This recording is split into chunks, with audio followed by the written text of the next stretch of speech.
So hello, this is Coolman229 here with Kanji Jam, and she offered to give me to offer her own insight into the discussion of live-action Disney remakes. So I thought we'd just sort of do a chat here and discuss this. Yeah.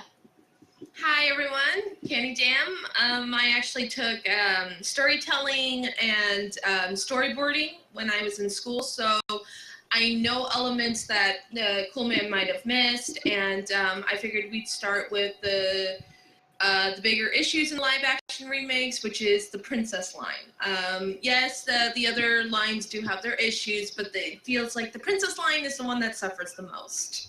Yeah, and since that's been most of the focus so far with the Yeah, remakes.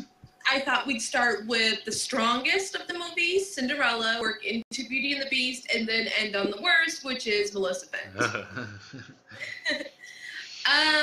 Starting out, Cinderella 2015 is trying its hardest to be Ever After, which is by far the more superior of the two. It's trying to create a well-beloved character that Drew Barrymore absolutely perfected. She was amazing as Ella. She did just beautifully as portraying Ella's want to improve, her missing of her father, her trying to keep the house together despite the fact that the stepmother, Angela Hudson, who's amazing as the stepmother, no one does it better. Morticia Addams, you get it, girl. And one of the elements that really shines in this movie is establishing right away, which Cinderella 2015 did not do, why the stepmother does not like Ella. What happens in Ever After is he marries the new stepmother when Ella is still young. Another glaring issue in Cinderella 2015. So Ella can grow up under this woman, can assume that she has to obey this woman because she's a child up until adult, which very much is how a lot of young children who are abused by parents still stay with them into the age in which they could probably get away. It's because they're dependent on this person. Which does not work in 2015 Cinderella because Ella at this point is already very much either a teen or so on. Like, she already has her ideal set. So why she obeys the stepmother so willingly while the story is trying to say that she's a strong, independent woman makes no sense. But in Ever After, what happens is the father is leaving for a trip and everybody's very sad and he's trying to cheer them up, and the stepmother and the two daughters go inside. Ella tells them, no, wait, we have to wave at the gate, which is sort of a tradition of the family. And when they go to wave, the father falls off his horse because he's having a heart attack. Yeah, I remember that. And when he's on the ground and the stepmother and Ella run toward, he ignores his stepmother in favor of the daughter, which sets up Angela Hudson's character's hatred of Ella, that she, even in his dying moments, was lesser than his own child. So let's now compare that to Cinderella 2015, in which this mother hears the father and the daughter having a conversation about how they miss the mother. And she walks in and hears it. And here is the biggest glaring issue with this scene. The father has been established as he waited this long because he still missed the mother. So the stepmother should already know this. She should already know and it's very obvious she married because of money. It's not, Angela Hudson's character also married for money, but there was care for Ella's father there. Unlike the stepmother here, which very much is, I fucking hate you, I don't care about you. It's very much like, the difference is because, she seems to at first try to be friends with Ella in the 2015 one, but it's very much that snide, I'm better than you kind of help, and which is different from Angela Hudson, who probably would have not have accepted Ella if the father had chosen her, but she wouldn't have been as needlessly cruel as she was. Yeah. Because there are elements where she tries to, where she is sort of kind of nice to Ella, very much implying that this has been their dynamic throughout Ella's entire life, because again, in this one, Ella is a child when her father dies, which is the problem with the 2015. You cannot establish a character as having these ideals to have courage, be kind, and all the rest of that, but somehow the only reason why she stays in this abusive household is because her parents love the house. Like, I love that Disney even points out its own plot hole there. I was like, Disney, what are you doing? Stop that. And you actually even have the same element with the servants, which is kind of a neat element because we don't know how the original Cinderella's family got on because she's the only servant. But at the same time, you can just imagine that Lady Tremaine has squandered away whatever fortune the father had, and the servants had to go. I mean, it's an interesting element, but it's very poorly thought out because, again, you have the stronger movie of Ever After, in which how Ella meets the prince is because she has to go and buy back one of the servants because the Duchess, Angela Jolie, character, sold him to cover her own debts. And these are still very rounded characters. You have the husband and the wife who have been there since the beginning, and you have I'm thinking she was like a handmaid or a nurse to Ella throughout her life. And these three characters are still very developed. I cannot for the love of me remember their names, but they are still developed. They are pretty much the glue, along with Ella's childhood friend, what's holding her together in Ever After, which doesn't work in the 2015 one because none of them have freaking names. We don't know who these people are.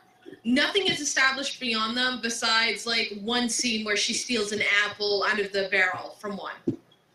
Like, that's it. That's the extent of these characters. Oh, and then one of them talks to Ella toward the in the middle of the 2015 one, saying, "Why do you stay with them? They're so horrible." And she's like, "My family left the house, so I love it for them." And it's like, this is such a bad concept. It makes no sense. Yeah. And another, the reason why this does not work is because the 2015 one, for some ungodly reason, set the entire time to 15 minutes to develop the mother who's just going to die. And the reasoning why they do this is so she can establish the stupid motto for the rest of the movie. I'm like, she could have just died and established that within the opening shot, guys. You don't even need to show her. Yeah, like we don't even have her in the original one, which is why it works so much better. The original Cinderella follows the same formula as Ever After because it understands there's no way that a young adult like Lily Allen in the 2015 one would go along with Lady Tremaine as a young adult. A child is going to be more pliable because they are under the care of this person. Yeah. And Hudson's character shares that with Lady Tremaine as well, because there are points in the original Cinderella in which Lady Tremaine is kindly almost to Cinderella, you know, where she's like, "Come in, child, come in," very much implying there are moments in which she's not a total witch to Cinderella, which Hudson's character also does. There's a point where Ella and her are having a conversation where she's brushing Hudson's hair, and Hudson tells her she reminds her of her father, which makes Ella very happy because it would be nice to be remembered as being like your father. And she immediately corrects this by saying how mannish Ella is. So this is very much their dynamic. So you can understand why Ella is dependent on her. She hates her, but there are moments where she wants nothing more but Hudson to love her because she's the only mother Ella ever knew. It's kind of like how in Tangled, where Rapunzel is reliant on Mother Gothel.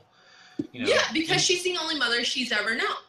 Exactly. And that's the big problem in the 2015 one. You have Ella already as a teenager or a young adult in when Lady Tremaine and her daughters enter. So there's no reason why she would react to Lady Tremaine.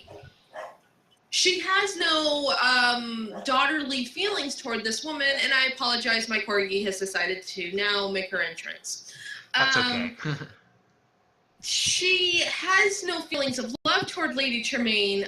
She's there because she wants to try to keep this house together. It makes no sense. Because the fact is that Disney established that the father still loved the mother and waited this long to remarry, which would have been the gossip of the town. If it's really this small kingdom, like they're implying, this would be the talk of the town. How this man, only loved his wife, only waited this long until he remarried. So why would Lady Tremaine react to him and Ella having the conversation in the study while she's having the party? She would already know that he's only there because he loves his wife and he needed a mother for Ella. Right, and if he waited years to remarry, then surely that would have come up before they got married and be like, he would have mentioned that he missed his wife. Exactly. So Lady Tremaine's hatred makes absolutely no sense. And it plays off so much better in the original, like I said, because they very much established that Lady Tremaine has disdain for Cinderella because her daughters are plain and ugly compared to Cinderella's already developing beauty. And she now is stuck with this motherless, fatherless child, so she's gonna make her be everything she doesn't want. It's very established early on that Lady Tremaine's dislike of Cinderella comes from the fact that, here's this perfect, good little child that has the goodness about her, is beautiful, while her own daughters suck. So she puts that hatred onto Cinderella. But the establishing hatred in the 2015 one is because the father still missed the mother, despite the fact that we've established that he waited this long to remarry. In the moving on to other characters, the princes, definitely Ever After wins out. He's so much better thought out there. Because he doesn't want to marry. I'm going to point out the biggest glaring issue in Ever After right now is that it's supposed to take place in France, but everyone has British accents. That's always been a big problem with any production is they use British for any foreign accent that's not American, whether it's so we're gonna ignore the one glaring flaw that Ever After has. British actors. French. It's great job, guys. You're not even trying to do an accent. Yeah, no one gives a crap. But he doesn't want to marry the Spanish daughter and the Spanish daughter of the Spanish royal family. He wants to marry for love, and his parents are very much well, why do you want this love? And he's well, you two had an arranged marriage, and it's not like either of you like each other, which is a low blow at his parents, and it does show how badly it affects them. Because it's obvious that these two have married because of arrangements and whatnot, but they tolerate each other. And they do try their hardest to show that there's compassion between the king and queen in this movie. But then you move to the 2015 Cinderella, and for some reason the king is going to die. He's ill, but it's not really explained why. It's not really implied as anything. I don't understand. I never understood that. I never understood why the king needed to be dying. Drama. Angst. Yeah, exactly. I never understood that element. I was that's just bad story writing, guys. Because it doesn't, in the original, the king is very much implied that he's just tired of freaking waiting for his song to put his D in something. He's very tired. He wants grandkids and he wants them now. Yeah. And that's what I loved. I loved the king and the duke. I will get to the duke because, ooh, did the movie tick me off with what they did to the duke. Like, why would you do that? Why would you destroy the best romance in Disney? Why? But the king is very much like, I loved that element in the original, that the king, he just doesn't care. He's tired, he wants his grandkids, and he wants them now. Give me my grandkids. That is pretty much the king's, like, entire character, and it's perfect. It's so adorable, because this is a man who's obviously been waiting years, and his dumbass son's like, but I don't want it. I want to marry for love, and she has to have great fashion. It's adorable. I love that. Like, yes, of course, the prince in the original Cinderella isn't really developed, but at the same time, it doesn't need to be developed, because we very much already established that he's tired of waiting, he's tired of his father, and he doesn't want to be at the ball. And he's not the focus of the original movie. He's not an important element. Like, a lot of people forget that Cinderella is not waiting for someone to save her. She just wanted to go to a party and not think about her bad life. Like, a lot of people seem to forget that she's not waiting for someone to save her. She wasn't going up there to seduce the prince. Cinderella just wanted to have a good time. It's been a while since I've seen the original, but if I remember correctly, she didn't even realize that guy was the prince at first. Yeah, she, in fact, when she's leaving, she says, oh, I didn't even meet the prince. And he's like, the prince? But, excuse you, I'm right here. But yeah, a lot of people seem to forget that the original Cinderella was not waiting for the prince to save her. She just wanted to have a good time and not think about her horrible life. I blame the Cheetah Girls song. Yeah, the Cheetah Girls song, which I do love it. It is one of my favorite, like, guilty pleasure songs. But yeah, it did kind of put forth a generation of people who think that Cinderella is waiting for the prince to save her. But no. It's actually she just wanted to go and have a good time and not think about it, because, you know, her life sucks. She was at her lowest point. Her mother's dress was torn up, and she was like, she was just at the bottom of the barrel right there. So yeah, and they play this off really well in Ever After as well, because in Ever After, Danielle, who is the Cinderella, I don't know why I kept calling her Ella. Danielle has lied to the prince because she made up a title that was her mother's before she passed away in childbirth, to save the servant that Hudson's character had sold to cover her debt. So she had to pretend to be royalty, because obviously a servant girl with that much money is going to be thrown in the prison.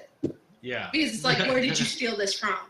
And the prince comes behind her while she's arguing with the man, and he, wanting to impress this strong character, the strong woman, he wants to impress her, because he's like, wow, look at this lady. I'm used to girls fawning all over me, and this girl couldn't give a shit about me. Also, they've also established at this point that Danielle has also beat the crap out of the prince because he stole her father's horse. In the beginning of the movie, the prince is trying to run from something, and Danielle catches him trying to steal her father's horse. She throws her apples at him and pretty much beats him up. But he doesn't recognize her while she's trying to save the servant. But she recognizes him as like, oh, crap. And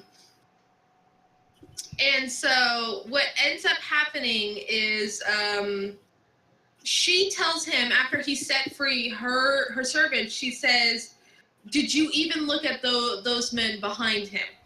Because the prince at this point was so wound up in trying to impress Daniela that he didn't even think about the other men in the cage with the servant.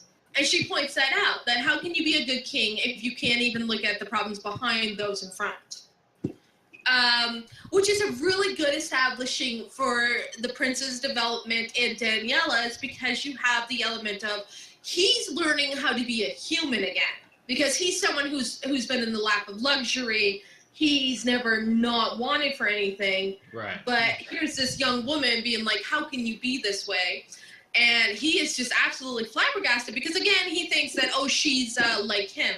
She's of royalty, and just he's fascinated by how strong she is. But because of this, it develops into a relationship. He tells her to call him Henry.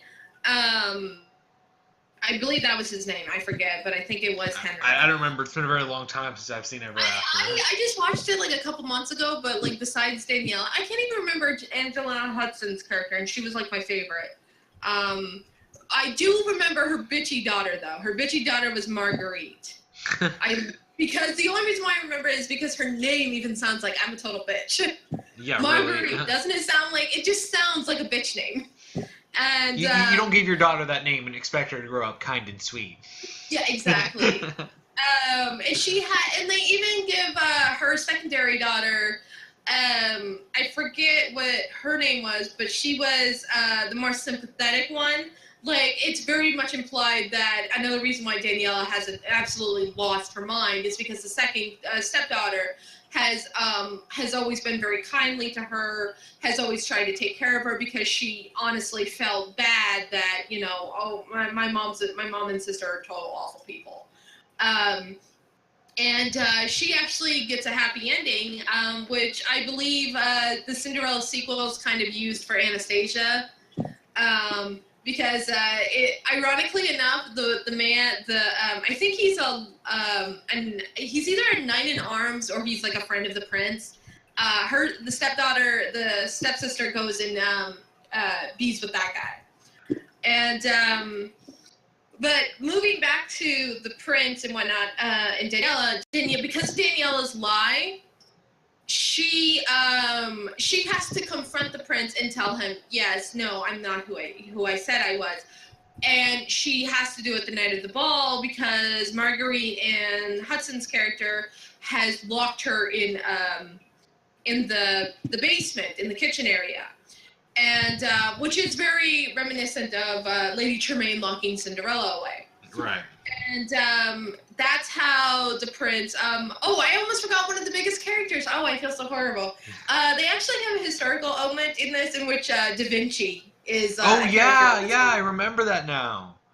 And he's the one that, like, when Henry is like complaining about how dare she lie to him and whatnot, and like he's sitting there as the bastard son of a carpenter, like, boy, I'm about to hit you.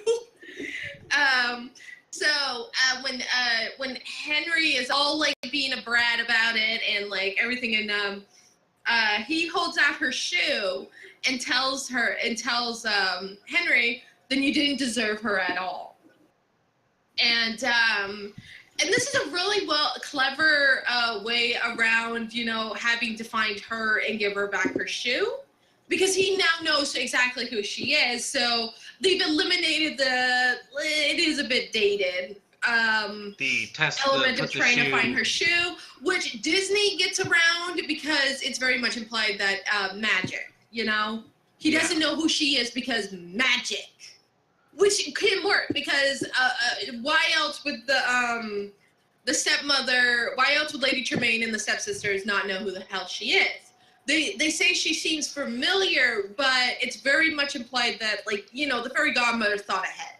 The dress is giving off like confusing like looks, so they don't know who she is exactly. Yeah, and you know, you can buy that. There's a lot of things that you can work around in a story with its magic, and that's something that we can accept. You know, that I can suspend my disbelief because of magic.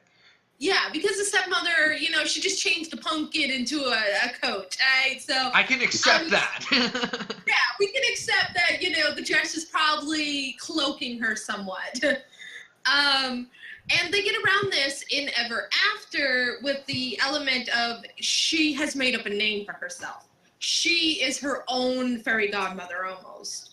But the fairy godmother is, of course, Da Vinci. He's the fairy godfather. Right, because Ever After saves her and everything, yeah. Ever After was less, didn't have the magical elements to it. It was very much more grounded. Yeah, and how he has to go and find her is, Hudson gets so mad about the fact that she's very much destroyed any chance Marguerite has at getting the prince, and sells her to the man that she sold all of the father's things to in the first place, who was already established as a lecherous old man who just wants Danielle, and just we know what he wants. We know what that man wants. And this dynamic is somewhat again used in the Cinderella 2015 2015, but it's used because Lady Tremaine is a bad villain in this one. Lady Tremaine is not her own villain. She's very weak. The most she does is laugh snidely. I love you, Kate Blanchett, but I believe that's who the stepmother was. I love you, but no, bad, very bad. She was not an established villain, and to rectify this, they destroyed what I believe is one of the best romances in the Disney franchise, the Duke and the King. The Duke is now the secondary antagonist because you have Who's Cinderella. The Duke in the original? The Duke was he was pretty much the unwilling best friend of the king. The king's like very much like, you make sure he finds the girl and announces the wedding and everything, and the Duke closes the curtain so Cinderella and the prince can dance off screen so Lady Tremaine doesn't go after them. And he's the one who has to bring the shoe, the Grand Duke. No, he's the tall, skinny guy with the monocle. Yes. Okay, yeah, yes. I had to look up a picture of him. Yeah, he's very much, he's the bro. He's the bro of, like, the headcanon I've had for the longest time is that he's a cousin of the king and that his family has always taken care of the royal family. And so that's why he's so hell-bent on making sure the king is happy, because he was very much always brought up in this sense. And it's one of the best elements of Cinderella, because the Duke and the King completely make up for the fact that the prince has no defining character. Like, the Duke is very much like, oh God, she ran away. Like, he's freaking out. And it's hilarious because he's freaking out because he knows the king is going to take off his head if she doesn't get this girl. And that was one of the elements I really enjoyed. But because the Lady Tremaine in 2015 is such a weak character, you now have the Duke, who is now the secondary villain, which is playing off of Ever After having the lecherous man who bought out all of Danielle's father's things. And it just doesn't work. Lady Tremaine was more than enough of a villain in the original Cinderella. And she's voiced by the woman who does Maleficent. Huh. Like, come on, guys. You had the perfect thing. Like, how can you screw up a character? And again, this falls back to the major issue in the 2015 is the development of the mother who just dies to establish the motto, and the fact that Ella is already a young adult. And so these elements that they're trying to introduce don't work as well because Ella is already an established character. She's not Danielle, who has lived under Hudson and has had moments with Hudson being kindly to her only to take it away. And one of the biggest problems that I see one of the biggest problems I see with a lot of movies is that they feel like they have to have an unambiguous villain. And, some stories... Yes, they're trying to establish things. We don't need Lady Tremaine to be sympathetic. Hell, they even get around these issues. They even had Danielle in Ever After tell Hudson that all I've ever wanted was you to love me. You're the only mother I know. Danielle even...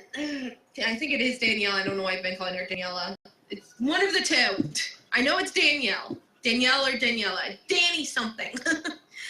She even establishes why she stuck around, because Hudson is the only mother she has ever known, which doesn't work in the 2015 Cinderella because Ella already knows her mother. She knows her father. She is an established adult. So Lady Tremaine's grip on her is much less.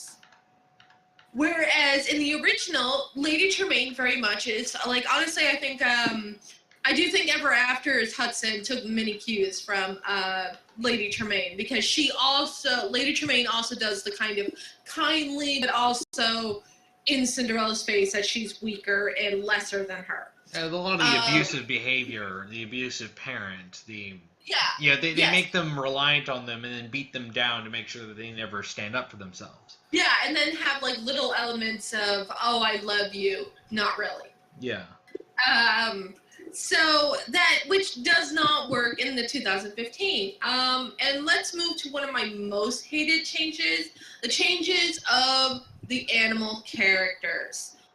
Why was this even needed? Like, yeah, of course it's going to be a little bit more difficult to establish the mice and whatnot as, like, her friends, but it's not hard. It's not impossible. You know, and why would you get rid of two of the more favorable characters, such as the horse and Bruno? Why would you get rid of Bruno? Bruno is what saves Cinderella. They have it established that he's always hated Lucifer. And Cinderella wants him to be nice because she's very much that. She wants to believe that Lucifer is a good kitty at times. Let's face it, he's named after the devil. He's never going to be a nice kitty. Yeah. But we have this established element. And because Cinderella has been kind to these creatures throughout the entire movie, they go out of their way to save her. Because she's always been there for them, and they're always going to be there for her. What does Lily Allen's Cinderella do? She just sits up in her tower and sings, and because the animals opened the window, the prince hears her. Okay. Like, you've established this character as strong-willed and everything, but at her defining moment, she just gives up and sings. Great job, movie. Cinderella in the original one is completely locked up in the highest tower where she has been pretty much imprisoned throughout the whole movie. That's her room. So there's no way that the Duke is going to hear her because she's all the way up. Like, maybe if they were outside, but her voice might not carry that down that well. And at this moment, Cinderella has completely given up because at this time, she can't save herself. She can't believe that there is goodness in Lady Tremaine. She can't believe that something is going to happen to help her. And, yeah, of course, the fairy godmother, she could have done a little something, but, you know, she already did her job. She doesn't give a shit. Yeah. But it's Cinderella's actions that have shined through because the animals go to save her, and they realize Bruno is how they're going to get Cinderella out, and Lucifer, we believe, met an untimely death, but the sequels say he's still alive, so... Okay, apparently cats land on their feet even from 50 stories. Whatever. Imagine that. So, but yeah, these are the elements. Again, Cinderella 2015 is the strongest of the Disney princess line. It's not the greatest, though. Well, it is not. I think that the problem with the movie is that I was looking it up, and apparently it had a pretty troubled development. Yeah, it did. It also had a very troubled development. Yeah, and it's like they switched out numerous directors, had numerous rewrites. So I think, and it kind of looked like it got pushed out the door. And I think that may have been the problem with the story is that they probably had these ideas, but they were constantly being rewritten and rechanged. And before they actually came up with a full-on, like, complete and tightened final draft, they had to film it. Yeah, that could be a big problem too, because honestly, what came out was just a Disney-fied Ever After. Yeah, and I think it was trying to, you know, I do think one of the problems is that it's a bit of a problem with the Beauty and the Beast movie, where it was trying to be the original, but update it and give it some of those deeper elements from other movies. Yeah. Right, and you know, honestly, I think that really could have worked if it basically used the original Cinderella as a base. And it obviously took inspiration. I mean, it did take inspiration, and I did, like the character of the prince. And yeah, the prince was he was okay. I liked him, but when you know Ever After as well as I do, it's just like Henry is the stronger of the princes because he's more developed. He doesn't already have that sense of, I want to do better. Henry had to learn it throughout the movie, which is why it works so well in Ever After, because instead of waiting to the last second to have the two characters meet, they have them develop over time. Him believing that she's someone else, and her wanting to help him because she understands why he is the way he is, because she sees it with her stepsister Marguerite. Somebody who's always had a silver spoon in their mouth and doesn't know the end of the world, and she wants to help him. They get around the lack of development in the original movies by having those two meet early and develop together.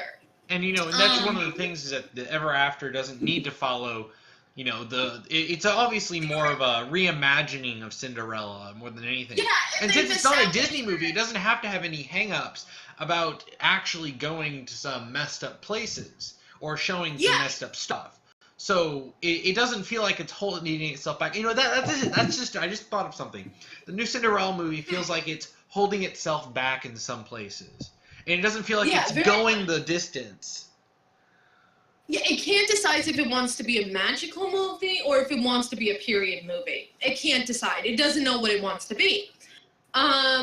But those are the elements that because the problem with the development of the Prince in 2015 is his time is cutting into Cinderella's. Because they're not developing together the way they were in Ever After, the movie suffers all the more because you have these jarring scene cuts where, we're going to develop the Prince a little bit here, but we're going to go back to Cinderella getting yelled at by that Lady Tremaine, or we're going to have her talk about how her parents love this house, but now we got to go back to the Prince.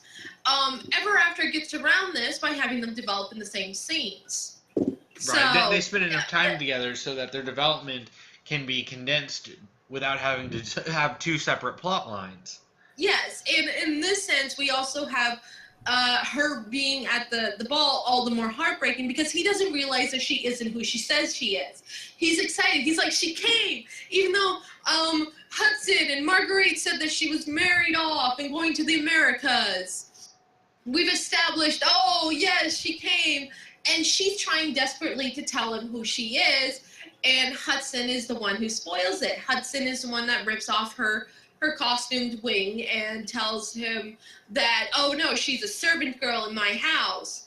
And she tries to say that she was there to tell him that, and she says, Henry, and he goes, you will not address me in such a informal manner, madam. And she runs off just absolutely broken. And that is such a defining moment.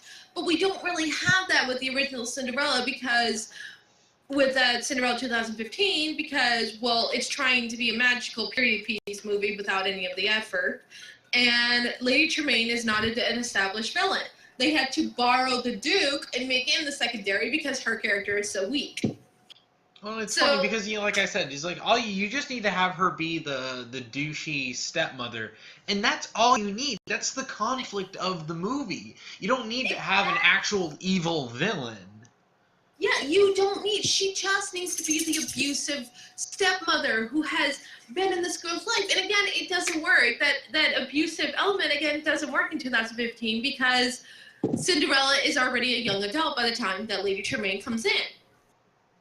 So the abuse wouldn't settle in as much, and it does show that, it takes forever for her to break. So it doesn't work. It's by far the stronger of the princess movies, but it's not a good movie. It suffers so very bad, and I'm not a fan of that dress. I've established this many times. It's a freaking quinceañera dress. Disney, why? And it doesn't work because you're trying to make it a period piece at the same time, but I can let it get away because it is magic. I can let it go, even if it is a freaking quinceañera dress. Yeah, so I think we've said pretty much all we need to say about the Cinderella movie. Yeah. So it's the best. It's I would say it's serviceable to decent for a lot of times. I'm not really into Cinderella, so I don't really get fuming over it. I'm a huge Cinderella fan. I dress up as her for kid stuff. She's my favorite of the original princesses. So I was really excited for the movie, and then they dashed my hopes and they stabbed me with a glass slipper a few times. I mean, I can certainly understand. Having been disappointed by stuff, I can understand what you're feeling. I don't have enough investment in it to be mad about it because I watch it. Yeah. I was just like, that was alright. Yeah. Okay. So let's go to the middle one. The most recent one. Teetering on the edge of terrible.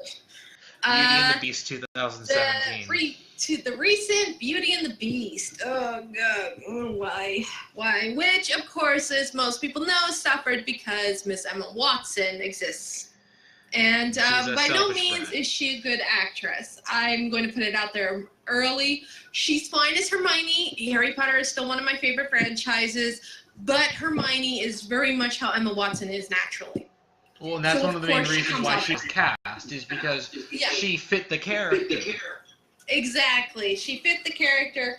It's very much who she is naturally. And unfortunately, hi, Corgi. Sorry, I have a Corgi that's trying to climb up on me. And the problem is the movie suffers.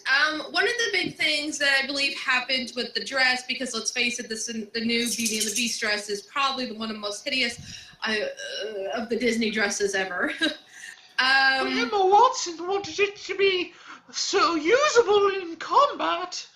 Yeah, except it's not. Hi, Corgi. What? Uh-oh. Do we have Icky Yucky? Oh, I'm sorry, I thought Corgi was about to upchuck there, but no, it looks like we're good. I'll take you on in a minute. One of the problems is, I believe this also plays a role in another movie, Pirates of the Caribbean at World's End. Oh wait, no, On Stranger Tide, wrong movie.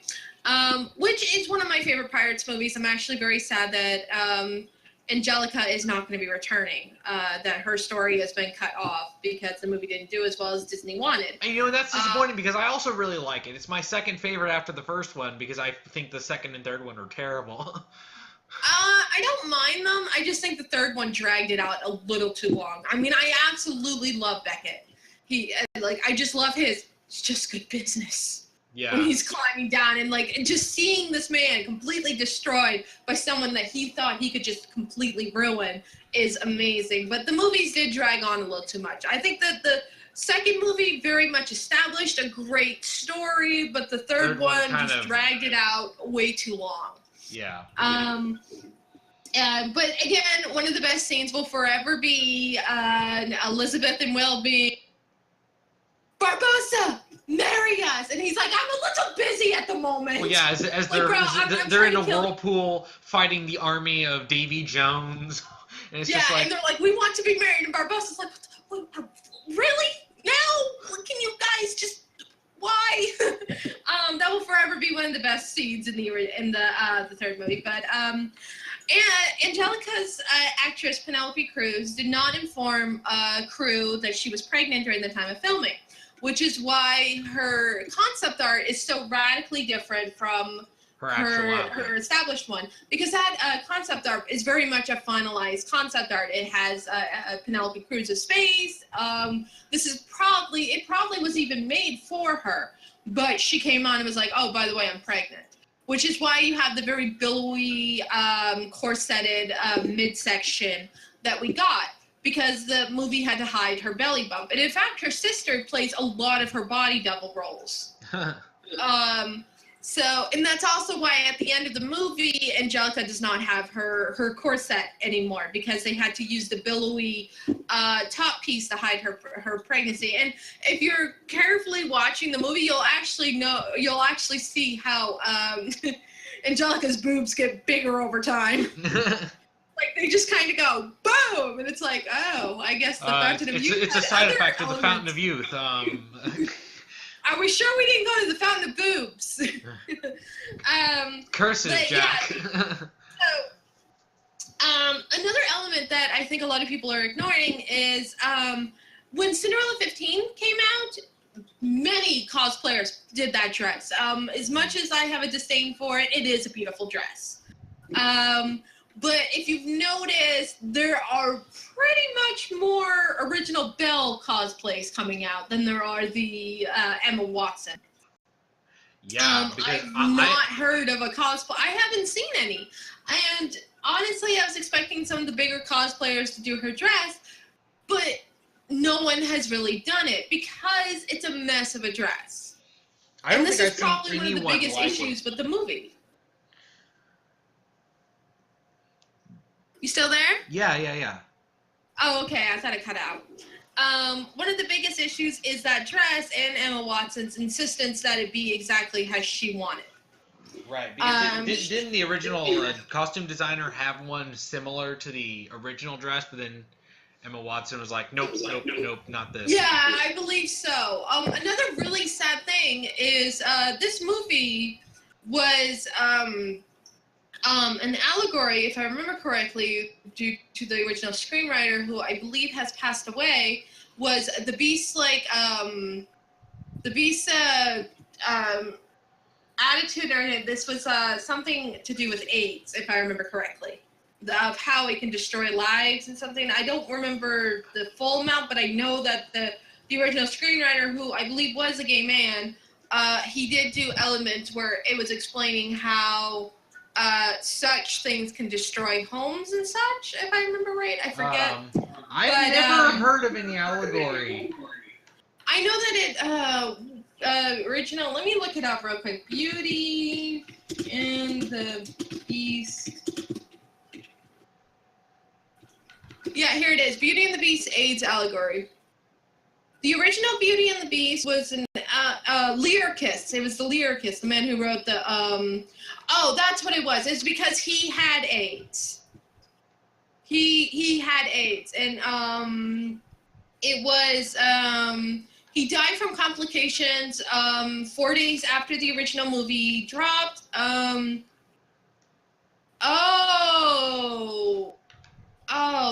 no. Bill Coden, who directed the live action, he wanted to use the Beast's curse as a metaphor for his own HIV. The original lyricist, who was dying of AIDS at the time, he used the film as an important metaphor on the AIDS crisis affecting the gay community at the time of the release, which is fine, which is absolutely fine. You know, the man was dying. I mean, it's not ham-fisted, and obviously it's basically it's basically an impossible to tell unless someone says that. So, I mean, I honestly have an absolute disdain for allegorical writing, because normally it basically shoves the message in your face at the expense of actually writing a story. But if you're actually doing the story and not... I mean, I guess you can just sort of read that in if you want to. Yeah, it's right here. It says that his AIDS metaphor would come in the form of the Beast's curse. It's what the curse. And that he needed to find true love before the last petal from a rose fell, which is very much like how AIDS can absolutely cripple you, destroy you, so your beauty is falling apart, which is the rose dying. And he was cursed, and this curse brought sorrow on the people who loved him, and maybe there was a chance for a miracle and a way for the curse to be lifted, which is very much what was going on in the community at the time. You know, AIDS was very much just absolutely destroying people's lives. And that, like, yeah, it's very much, you know, you want to hope for a miracle. And that's why the movie was dedicated to... What's his name? His name was Howard Ashman. He was dying. He actually died 4 days after the movie released. Now, Coden took this and pretty much just spit on this poor man's grave. Doesn't surprise me. Yeah, he just did not care. Let's get into one of the dumbest elements of the movie, making LeFou the comical relief, the gay character. The token gay character at that. Yeah. Now, does it matter if he's gay or not? No. I don't care if a character's gay. He's such a minor character that... Yeah, he's a minor character. I do agree with others that if you wanted to have a gay relationship, Cogsworth and Lumiere probably would have worked better because of their dynamic, but at the same time, Lumiere are you really gonna destroy Cogsworth's cock blocking Lumiere every time when he wants to get with the maid? Yeah, I love that, Which is one of my favorite elements. I love that Lumiere just is like, Cogsworth, why? She is my beloved. But I agree that would probably been a far better character. Plus, LeFou literally translates to the fool. So you made the fool the gay character. Like, that's not a really great metaphor, guys. That was bad. Well, it's not like they put any thought into it. They literally were just like, what's a character we can make gay for token brownie points? Oh, look, LeFou. Exactly. Yeah, exactly. And as a bisexual woman myself, I was like, guys, why? No. And the problem is that the moment wasn't even that big to begin with. It was, in fact, it kind of implies that LeFou is actually more of a bisexual man than he is gay, and that he starts dancing with a woman and then he starts dancing with a man. That was the extent of the gay scene. Yeah. I'm like, yeah, and then like I guess he had some scenes with Gaston using his affection for him, and I'm like, that could have worked, but I don't. From what I understand, from what I saw, it was not well utilized. It was just Gaston being a dick to LeFou. And I'm like, Well, yeah, and okay. that was what the character was, and it's like, and LeFou was basically just the wimpy yes man who was following Gaston because he could get any sort of like a semblance of popularity just being by the most popular guy in the town. Like that was LeFou's character. That's why he's the fool, you know. Yeah. Yeah, exactly. So, I mean, do I care if a gay character comes out in a Disney movie? I don't care. If it's well done, who cares? Like, the bisexual, gay people, lesbian people, we're the same as everyone else. But if you tell me, like, people are like, oh, it's because people were mad because it was going to be especially gay. And I'm like, I'm sorry, but if you told me there was going to be an especially straight moment in a kid's movie, I probably would have the same reaction and be like, wait, is Beauty and the Beast going to screw on the table? What? What are you doing? What are you trying to imply? Like, it's not well utilized. You can't throw something out and then get mad when people are like, oh, why are you so mad? It's like, no. Stuff like that, it just is not well thought out. And I think that was probably one of the more weaker moments in the movie. Also, another huge weak moment is having non-singers sing. Why? Why would you do this? Why would you have non-singers being sang? Have you guys heard Emma Watson sing? It's talk singing. She's talking. She's not singing. She has to be edited in a studio to make it sound like she's singing at all. Yeah, exactly. Exactly. Why do you want someone who can barely sing as the lead role in a musical? Yeah, exactly. It's like they just picked her because she is a well-known name. That's it. I mean, the fact that I heard that they originally wanted her to be Cinderella in, the 2015 movie, but she ended up turning it down. Thank goodness, because we could have had her instead of Lily Allen. Yeah. And we have one of another big issue is Emma Watson's absolute changing of Belle, making her the inventor, which makes no sense. If you really want to give Belle something she wants to do, why not have her be a writer? Her whole character was about stories. Yeah, why not have Belle trying to make a story of her own and people telling her it's not proper? People wouldn't care. Like, one of the things that people try to say is that the town hated Belle because she read. And I'm like, no, it's because she always has her nose in a book. It wasn't that she read, it was that she was just weird and she was always focused on fairy tales. She's the daughter of this crazy inventor dude. Yeah, it was actually more of her father that made her more of an outcast than herself. Because, I mean, obviously she's, well known for being incredibly beautiful, so beautiful that Gaston, local douchebag, is like hyper focused on marrying her. But it's like he cared about getting her father out of the way. But yeah, it's like exactly. They're Belle is still like another reason that the townspeople found her strange is her disdain for Gaston, who is very much the golden boy of the town. Like, there was no, oh, we don't like her because she reads. No, plenty of them probably read. Plenty of the women there probably read. Well, it's just that they had other things that they were doing, whereas Belle always had her nose in a book. She was always reading. She was always standing up for her father. He was making these explosions and such, but there's Belle still standing by her father. That's why the townspeople found her weird, not because she's a woman who reads. Hiss, go away. It's like that's It's not what was established. It's just the townspeople found her weird because her father and her nose always being in a book. And this is again reinforced when she's at home reading and Gaston comes in and she's like, oh God, not him again. Yeah.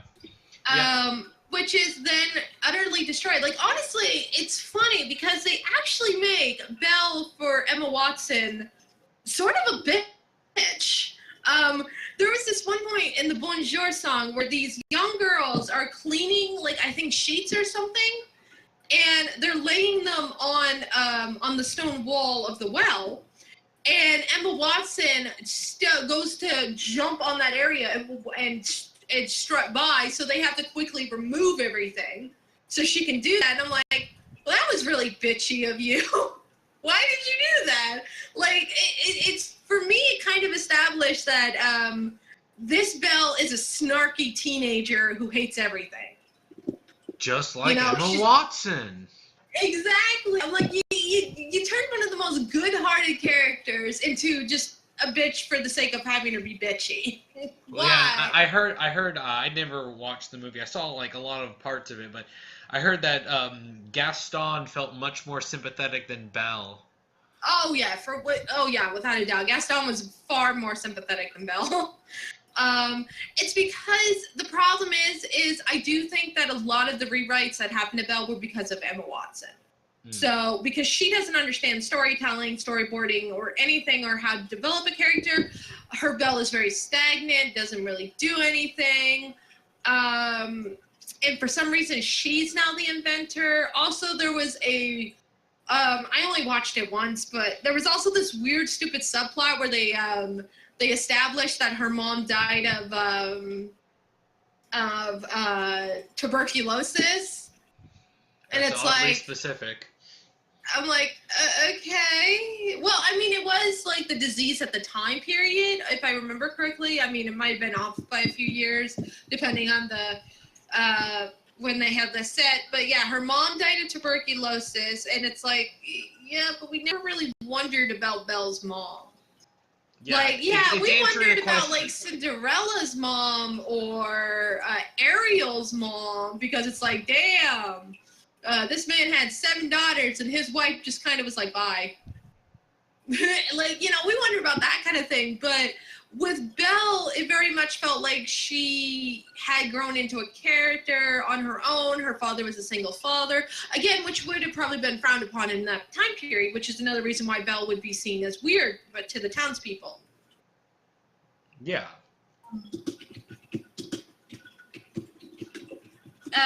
Which is one of the big elements. But I don't know about you, but have you ever really wondered about Belle's mom? Because I honestly always thought it was the Enchantress and that she was just a bad mom.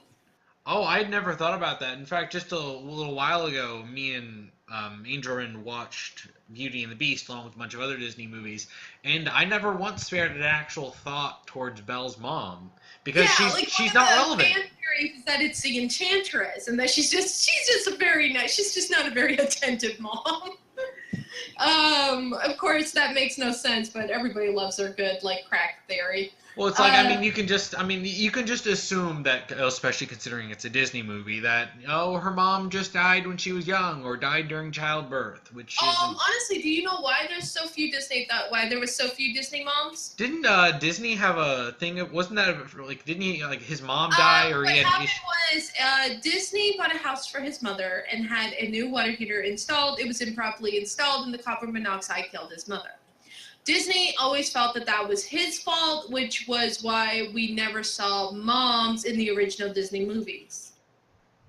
And they kind of continued on with that. Like, honestly, I think the only Disney movie that had a mother already established was Aurora. She had her mother, but at the same time, she never knew her parents until the end. So, yeah, that's why there are no Disney moms. It's not that Disney hated moms, it's that Disney always felt extremely guilty for his own mother's death because he felt it was his fault because she died in the house that he bought her, and he was the one that bought the water heater, even though it's absolutely not his fault that it was improperly installed. It's not that man's fault. Like, that honestly broke my heart. But yeah, that's why we have no Disney. Why Disney moms were a commodity in the Renaissance and the original movies. So there's a fun little tidbit for everybody. Quote, fun. Disney did not hate moms. He did not hate moms. He lost his, and it sort of became a thing for Disney. But yeah, like, you never watch Beauty and the Beast and go, yes, what happened to Belle's mom? It's like, either it's the Enchantress and she's a total bad mom, or we don't give a crap because Maurice is a decent father and has raised his daughter well, so we don't care. Yeah. You know, like, you don't wonder about that kind of thing. So it's the conservation of detail when you're writing. It's like if you don't need to talk about this, if it's not necessary, then you don't need to shove it in people's faces to talk about her mom dying of tuberculosis, because, you know, it's a detail that's totally irrelevant. Exactly. Exactly. It's not something that we really care about. We don't have a need for it. We don't need to wonder about what's going on. And another thing is, why? What was an element that if I remember? Oh. Absolute dreadful inanimate objects. I'm sorry, but no. Mrs. Potts is terrifying. Oh my gosh, I saw some GIFs on Tumblr. I was like, what did they do to them?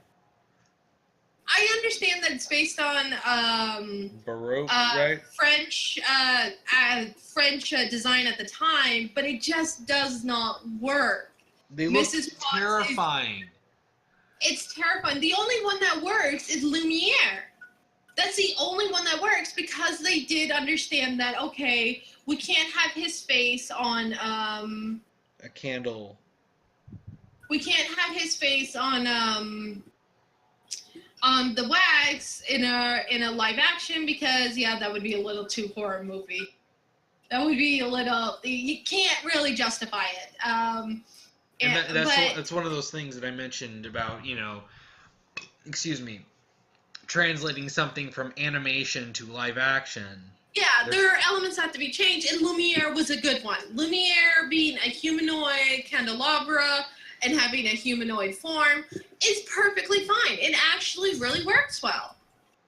But then you have Cogsworth, which, unfortunately, because of the lighting of the movie, you can't really see him very well.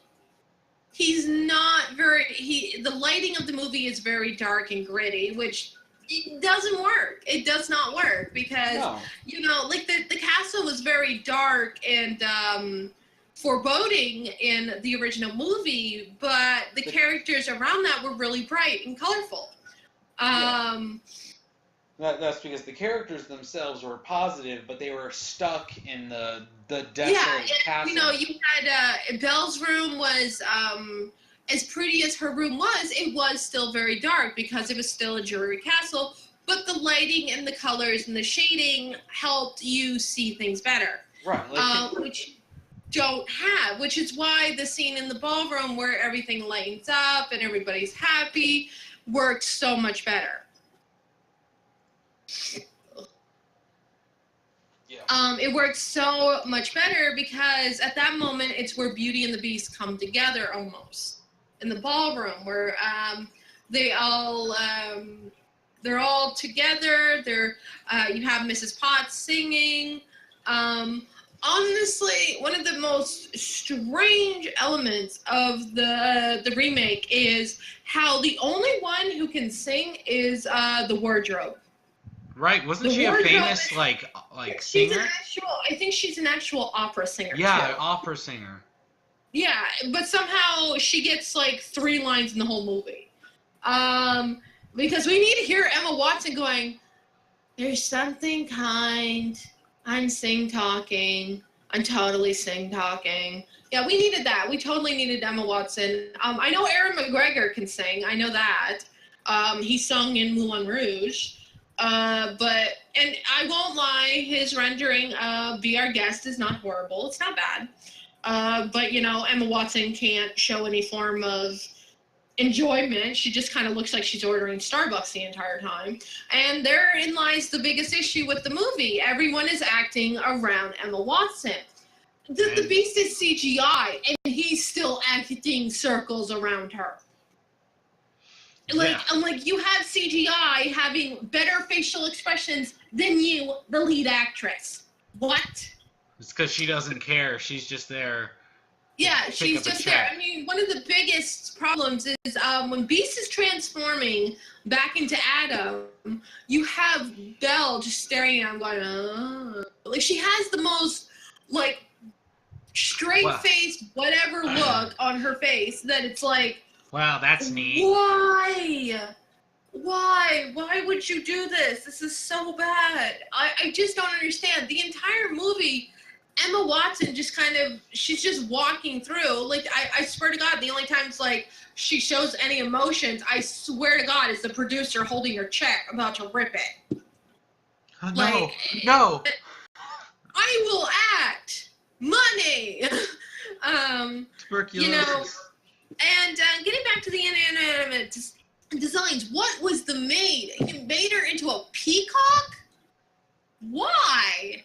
They turned the maid, who, yeah, her design would be really awkward to recreate for the live action, but turn her into a peacock? Like, you had the idea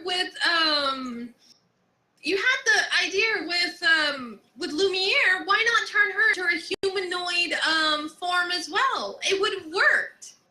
It would have made sense for a feather duster to have a female figure and the duster part be her dress. Yeah. That wouldn't have been a hard design. I'm sure there probably even some French designs out there that could have worked. But for some reason, she's a peacock.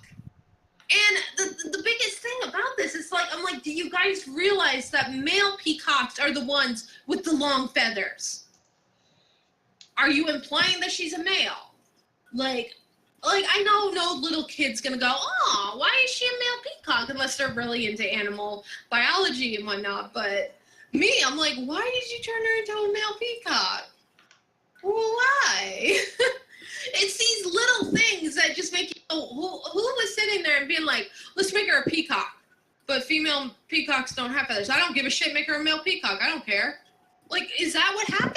Like, it's just dumb. And let's get to the worst part of this movie. The Enchantress. Yeah, I heard they actually tried to make her a character in this. The Enchantress is a barmaid. The Enchantress is a barmaid. Spoiler alert, I don't care. Y'all, if you haven't already seen it, it's not worth it. We're saving you the trouble. Yeah. The barmaid is the Enchantress, who for some reason lets Gaston belittle her and everything and call her a hag and everything. But the Beast. Yeah, but the Beast being a dick, yeah, you know, he needs to become a beast. Like, it was just so ham-fisted in. Like, I remember going, why? What are you doing, Disney? This is, like, we didn't need to know any more about the Enchantress. Would it have been interesting for her to return in the original one and thank him or, you know, establish some connection to Belle or something? Yeah, that would have been interesting, but it didn't need to happen. We just know that she was an enchantress, saw him being a dick, and was like, here, you're now a beast, screw you. And that's fine. Honestly, she's one of my favorite magical characters, because it's like, hey, look, it's Maleficent's less evil sister. Yeah. So, but you have these weird elements that just make no sense, and I don't... And didn't they make the Beast, like, a lot nicer and smarter? Yeah, like, the Beast was a lot nicer and smarter. One of the things that I try to, that I establish, is I like to think that, the reason that the Beast is so downgrade, I don't believe in the theory that he was like 7 years old, because even the stained glass shows him as an adult. Yeah. The theory I had was that the Beast, the longer he's a beast, the more he becomes a beast. That was always the theory I had. That the longer that he remains as an animal, he becomes more animalistic, which is why he forgot how to read and whatnot, despite the fact that being a prince, he would obviously need to know that kind of thing. Yeah, and he would have the privilege of an education. Yeah. So what I always thought is that the longer the beast was a beast, the more he becomes a beast. That was always my theory. So when they establish it, I always felt that he was just beastly because he had forgotten how to be a human, and which is another element that Belle is going to introduce him to. She reminds him how to be a human, which is why it's so heartbreaking when she realizes her father is sick and has to go, which is another element from the original story. Now, the original story of Beauty and the Beast, it definitely needed updating. The original story actually has it where she has 3 sisters and 3 brothers. Now these characters are utterly useless, so, you know, Disney got rid of them. Rightfully so, because, I mean, when you compare the original story, which is the father taking the flower to give to Beauty, or Belle in this case, that's what angers the Beast after showing him courtesy. But of course, you know, the longer you think about it, it's like, really, dude, you get this pissy over a freaking rose? Which Disney gets around by showing that the rose isn't an absolute part of him. Yeah. The rose is his lifeline. They got around that. They realized, okay, oh, sorry, my bad. They realized that the Beast being protective over just roses in his garden is kind of dumb. It doesn't really work. So by making the rose an integral part of him and not having Maurice, but having Belle be the one to interact with it, works so much better.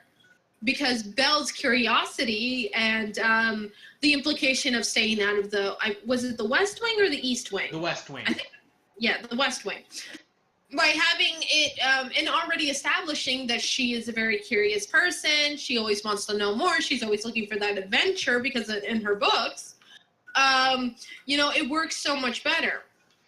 Right. And we also get the establishing that the Beast is not all beast when he saves her from the wolves. This works so much better than the original story in which they would eat together every night and he would ask her to be his wife and she'd say no. It works so much better. But we don't have that between Emma Watson's bland freaking acting and sing talking and so on. We don't have those elements. She's just there to look pretty and wear inaccurate outfits. And for some reason, I don't know why, again, like I said, they made her the inventor, which it just doesn't work. The integral part of Belle's character was her books, which is why him giving her the library was such a pinnacle in their relationship. Right, it was him actually doing something that was out of genuine kindness. Exactly. And it just doesn't work by establishing that, oh, no, she's an inventor. It's like, what is going on? And they also introduced the teleportation of the mirror or a book or something. Oh, yeah, the teleportation book. The book that could take you anywhere. Yeah, and it just, like, she only uses it once, and then she rides back, and, like, I'm like... And they obviously didn't put any thought into... Like, that's why the mirror worked so well. Instead of teleportating, it showed her anything she wanted. So, you know, where she's having... And without having having the sisters or the brothers that the original story had... It gives Belle less of a need to leave the palace because she believes that her father is fine. She doesn't think that he is actively seeking her out because he knows where she is. So by having Maurice be the only one that believes that the Beast is there, implying that people say that this is a plot hole in the original one, that the townspeople do not remember that there's a beast there. My explanation for that is it's a side effect of the Enchantress's curse. Likely chance is that the castle is sort of a mirage to people. it's there, but they can't really see it. They don't really remember it. Because the longer he's becoming a beast is the more time that people are forgetting that there's a castle over there and we're technically ruled over someone. And so I never saw it as a plot hole. I always just saw it as a side effect of the Enchantress's curse, because otherwise I'm pretty sure the townspeople would be like, we haven't seen our royal family in a long time. Prince in a while, have you? No, man. We have a prince? Yeah, we do. What happened there? I don't know. I always figured it was a side effect of her curse. Well, and that would make sense, because that would be the ultimate humiliation, that not only are you stuck having to search for love, no one will even know you who you are or can help you. Exactly. Like, I always thought it was that. And yeah, Gaston he's actually a decent character in here. Like, I'm like, why are you making me like Gaston? I mean, why?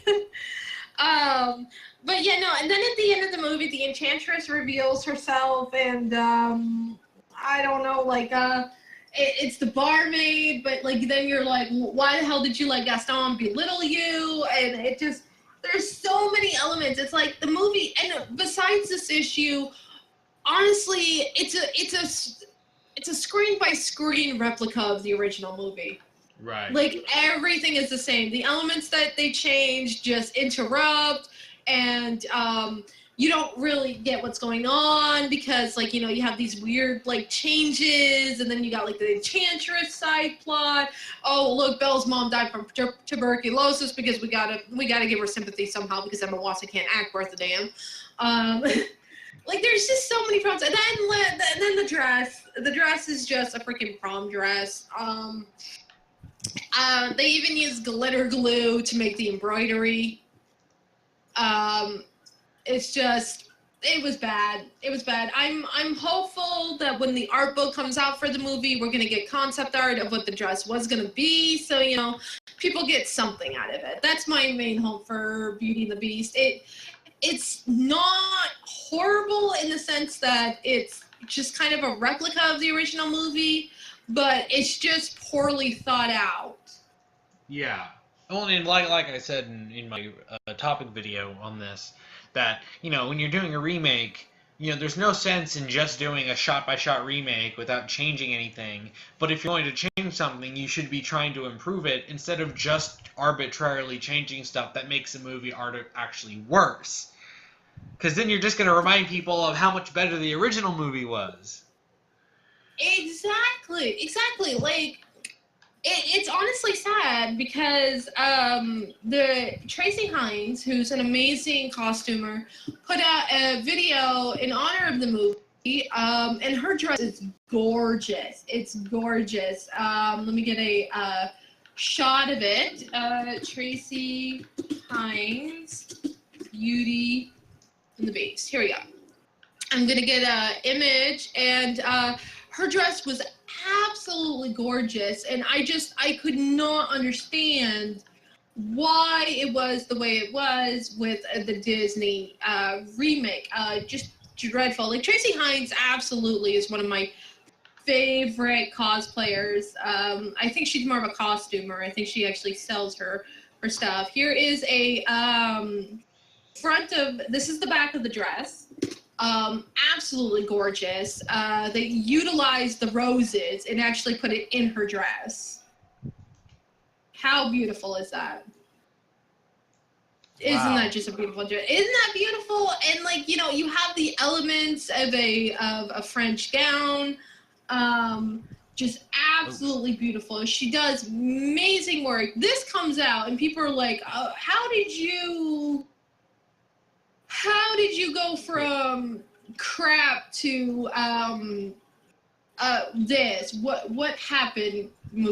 What, like, you have these costumers that are making beautiful gowns far better than what we're given.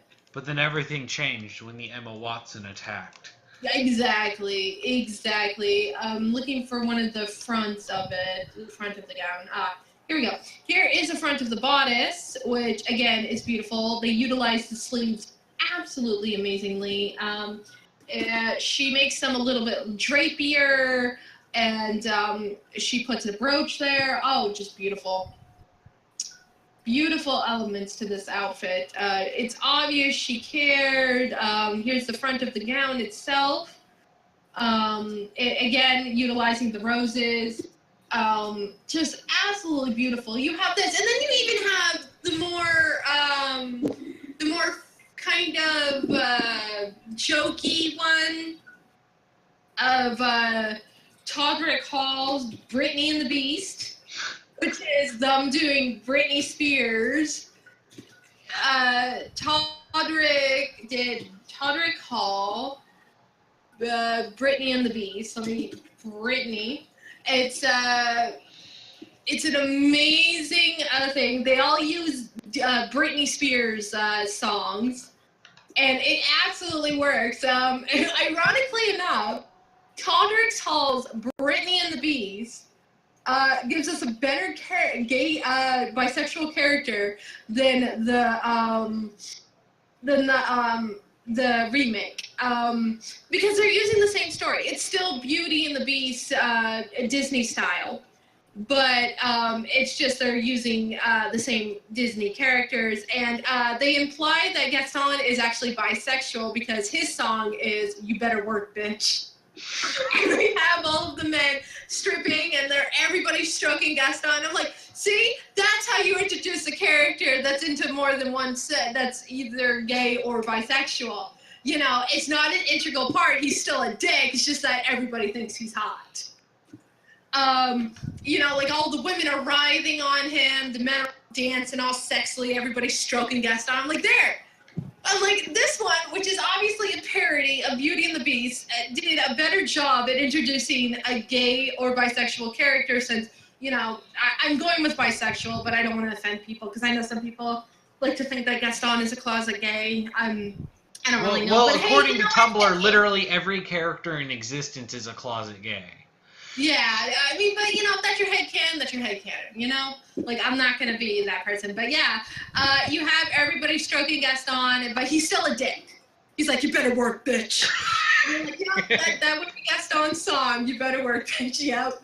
And, like, they have a very, like, Broadway kind of looking element here. And ironically enough, Todrick Hall's Beast has better makeup than the original, than the remake. I'm gonna grab a picture of it, if I can find one. Gimme. There we go. That's a good one. Here is a Todrick Hall's Beast, and they use prosthetics. This is a prosthetic makeup. Like, look at this. Amazing. He actually looks more beastly than the one, yeah. because he doesn't look like, as it was described to me, a furry Klingon. Honestly, I'd say he looks more like the Beast in X-Men.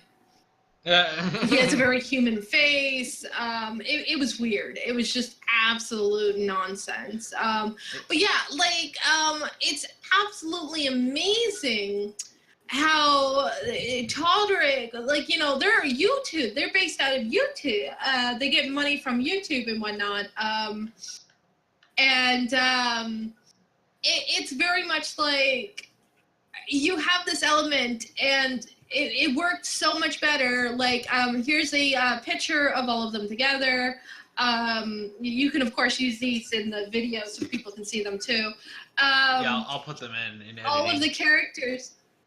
Yeah, here's all the characters together, you know, like, you have Mrs. Potts, you know, again, they had the same idea as the remake of making Lumiere a humanoid candelabra. It was absolutely well put together. You know, it has a very Broadway kind of snazzy style to it. And, like, her dress, like, it's a little much for me, but it works for what they were going for because they're using Britney Spears. So it's very flashy, big bows and everything, but it works. It absolutely works for the element they were going for. So, you know, like, you have these things, and it's like, here are things that are essentially parodying your movie, and they have more thought put into it. They have more ideas to it. I do absolutely recommend watching Chasey Hines's Beauty and the Beast and watching Todd Call's Brittany and the Beast. It is the funniest thing. I probably will watch it again after this. Absolutely. Like, you have Gaston saying, I made you believe that we're more than just friends. And, like, it works so well. It was the funniest thing. And they did the entire story. And one of the funniest moments of Todd Call's is Brittany and the Beast is the girl doing Belle make sure she sounds like Brittany throughout the whole thing. When the Beast is dying, she goes, I love you, like Brittany, and it's like, oh God. It works so well. It's so well thought out. And, you know, like, instead of be our guest, it's give me more. And, like, instead of, like, you know, random, like, plates and everything, it's like 3 very attractive people with like whipped cream on their bits, and it's like, oh God. But it works so well because they're parodying Beauty and the Beast, and rather than having like random plates floating around, it's, hey, look at these hot people with stuff on it you want to eat. It's like, yeah, I can believe this. And it just works so much better. And like, you know, I when I saw the 2017 Beauty and the Beast, I'm like, Todd Call did bisexual Gaston so much better because he was still a dick.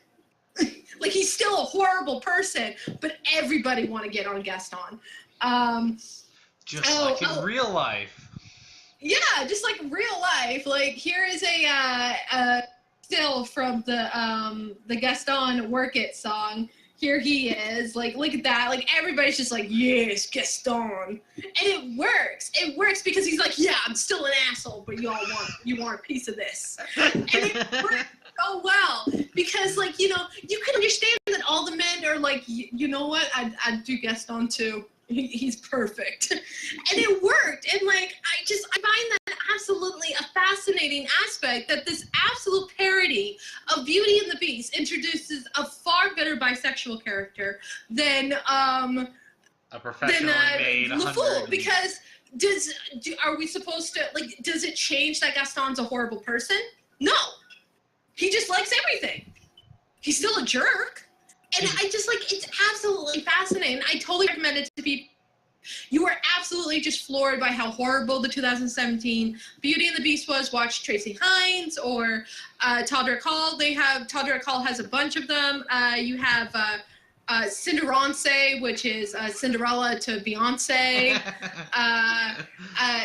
Peter Perry, which is Katy Perry to Peter Pan. He goes on tours. I'm hoping he comes to Boston again soon because I absolutely love his stuff. But yeah, if you guys want to see something that's really good, Todd Call and Tracy Hines. Tracy Hines, like, if you were absolutely floored by how horrible the dress was, Tracy Hines has you covered. Like, she incorporates the roses. Her Beast is a little plain because it's just a quick thing of makeup, but you can understand that the focus is more on the dress than the Beast. But it's absolute just trash that these parodies, I know I keep harping on it, but, you know, it's painful to think that here are these parodies of Disney. With a minimum budget. Yeah, with an absolute budget. I mean, come on. And then, like, they have far better characterization. I mean, you get a full characterization of Beauty and the Beast through Britney Spears songs. Like, you know you failed as a movie if that is the far better retelling of your story. Yeah, really. And that's what you can tell, that true, like, passion trumps, you know, resources at any time. Exactly. Like, it works, you know, like, I may not be the biggest fan of the Britney and the Beast's beauty dress, but it's still miles above the train wreck that Emma Watson did. But yeah, I mean, the thing is that it's a middle movie, which is why I wanted to do it in the middle. It's not the worst, but it's not. It's so below good that. Yeah, it's just, I guess, like, what you could say is it's there. like there's not much you could say about it. Like the Cinderella movie has a completely kind of different angle than the original Cinderella, which is why you can talk about it a little bit more. Right. But this one is just a shot-by-shot remake of the 1991. And all the changes that are made are worse. Yes, all the changes are just like worse. You know, you have Belle's mom dying of tuberculosis because, you know, we had to give her some, okay. You got the Enchantress angle. You have the stupid teleportation book where she only uses once. And then you have the soundtrack. Like, honestly, I'm going to be honest. I went to Barnes & Noble yesterday. The soundtrack is already down to $9.99 at Barnes & Noble because no one's buying it. Everyone's it's like, just yeah, gonna because buy no one's going to want it. Yeah, exactly. It's just, like, the only song that I remotely liked outside of the wardrobe singing was Be Our Guest, because that's Erin McGregor, and Erin McGregor is awesome. Obi-Wan Kenobi forever. Yeah. But yeah, I think that would be a good segue to go into the worst of the worst of the worst. Maleficent. Oh my gosh. I remember when the movie was coming out and everyone's like, it's going to be amazing, and I'm like, just from the trailer, I was like, this hopeful. I was so hopeful. I knew from the first trailer this is going to be trash because they're going to focus on Maleficent. They're going to try to make her sympathetic. They're going to ruin everyone else, and I was right. I can say I was right. I called it. Yeah, I was so ready because, you know, Maleficent is one of my favorite villains. I mean, she's masterfully used in the Kingdom Hearts series. Like, you have it where all of the Disney villains are in one room and they are all terrified of Maleficent. They are all scared of what this woman She's did. called Maleficent, for Pete's sake. She's like the embodiment of evil. Her name literally translates to the malice. Like, come on, guys. How do you fuck that up? So let's get into the first major change. Now, instead of just like there's a few good fairies and Maleficent and, you know, goblins and whatnot from a medieval time period, we have a forest of the fairies, which humans have been trying to destroy or take down. Because humans are evil. She was the guardian of. This is the biggest change. She's the guardian. Now, I'm going to bring them up now because they're going to come and play later. There are these weird tree, like, beard things. Like, I'm like, okay, we're having a bit of token in here for some reason. All right. And they come out and they beat the crap out of all of the army because Maleficent, as a child, by the way, she has these big, like, weird, like wings. Angel wings with like claw marks. Like I don't really understand it. She didn't need wings. I don't know if that was like a turn so that Jolie didn't have to do the big huge what are they, the big huge rope she had that kind of looked like dragon wings already. So what happened was these tree things, they destroy the army retreats, and we've established that Maleficent is a child of the forest. We don't know how she came to be because she's a child, but she also grows, and nothing else seems to age in the forest. Like, I'm like, you already have like 5 plot holes in like the first 10 minutes, guys. What? And she's the guardian of the forest. She's there to protect them from the humans. All of them, they distrust humans. Humans are awful.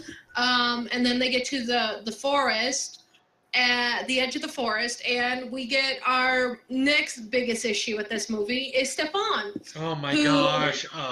Who for some reason has been changed from a good, kindly king who loves his wife and loves his child into a psychopath. Saturday morning cartoon villain, because that's the best I got. But at this moment, he's also a child.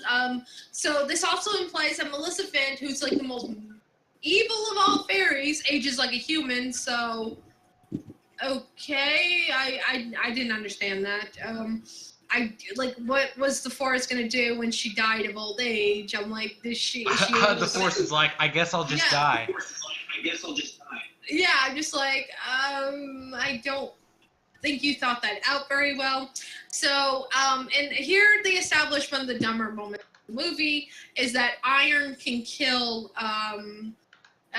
it burns them. It's kind of essentially like, throwing like holy water on a vampire. It burns Yeah. through them, and it's like, okay. And so Stefan, who is wearing like his father's ring or something, he touches her hand. She jerks back because it burns her, and he throws it off. And the story's like, this is where Maleficent discovers that not all humans are bad. I'm like, we're gonna get to that point. And so the king is now dying. The king of the humans is now dying, and Maleficent and Stefan are having a relationship. They're falling in love. It's like it's jumping all around. You're like, this is so weird. I'm like, it's okay. And so what happens is the king, like I guess at this point, Stefan is a page in the court, and the king says that he will give the kingdom and his daughter's hand in marriage to whoever will be beat Maleficent and her people. So Stefan goes back to the forest. Him and her, I'm going to call this out for what it is. It's the stupidest allegory ever. They did an allegory for rape because they wanted to show how rape culture is relevant in America. And I'm like, first of all, that has no place being in a kid's movie. And second of all, because you hand-fisted this in, it makes absolutely no sense for what you've established. And what we've done is he cuts off her wings while he has her drugged, which of course is him taking away her innocence and whatnot and all the rest of that. Oh. But for some reason this turns her evil, but at the same time I'm like, why are the fairies distrusting of her? This should just fuel their hatred of humans. Yeah. They've assaulted this human who had earned the trust of your protector, assaulted her. But now you don't trust her? Like, without a doubt, this would have made anyone, I guess, turn evil, but why the fairies are now all afraid of her made no sense, because it should have just fueled their hatred of the humans, because this A human did this. A human just screwed over their protector. Yeah, but now they don't trust it. And it moves to the three fairies going to Stefan to protect him, who's already kind of like evil. And I believe the mother, who is I believe the woman playing her is actually a model. I believe she had more lines, but Jolie was hated her or something. I believe I've heard that she was jealous of the girl, and pretty much because she was an executive producer, cut her lines out entirely, which is why the mother, who in the actual movie, in the original Beauty, wasn't really all there, but you could tell she was a loving, caring mother, and that Stefan was a loving, caring father, which we will get to. Yeah. So the three fairies enter, and already they're annoying as fuck. You have Umbridge, of all people, and two others. I'm just going to call them Umbridge and the two dipshits, because that's essentially what they were. They go to give a been born gifts, because apparently Maleficent has put up a giant wall, and no humans are allowed in. This, of course, is a callback to the thorns that Maleficent put up around her castle when Philip goes to save Aurora. But here it makes absolutely no sense, because, like I said in the beginning, we have these Treebeard motherfuckers. Why are they doing something? Why aren't they standing guard? Like, I'm just like, you've established these giant creatures that can just, like, toss humans back and forth, not give a crap, but somehow she needs to erect a wall around the forest? What? Yeah. Like, it made no sense. Like, I'm like, okay, you're stacking plot holes on top of plot holes, Disney. What are you doing?